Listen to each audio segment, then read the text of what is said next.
Maintenant, le gouvernement Legault qui remporte une première manche judiciaire contre les opposants à la loi de la laïcité de l'État. François, donc, un juge qui vient de refuser d'accorder une injonction qui aurait, en tout cas en partie, suspendu l'application de la nouvelle loi.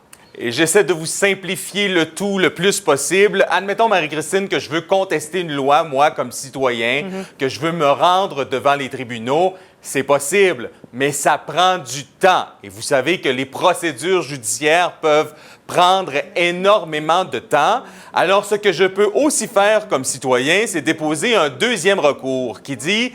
En attendant qu'on tranche là, à long terme et que ça prenne et qu'il y ait des délais, en attendant la décision, pouvez-vous suspendre les articles qui ne font pas mon affaire? Alors, je m'adresse dans un deuxième temps à la Cour pour suspendre en attendant que la décision soit prise. Et c'est là que Québec a gagné une manche, c'est-à-dire qu'on demandait à la Cour de suspendre certains articles de la loi sur la laïcité en attendant, si vous voulez, de trancher sur le fond.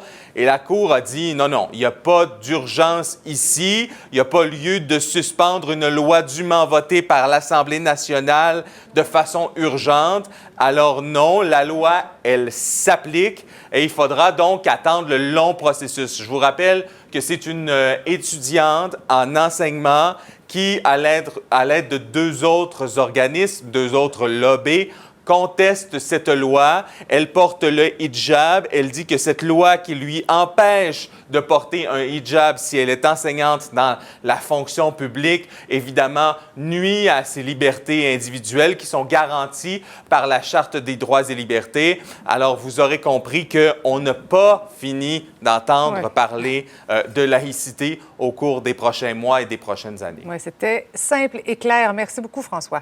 Au revoir. Merci.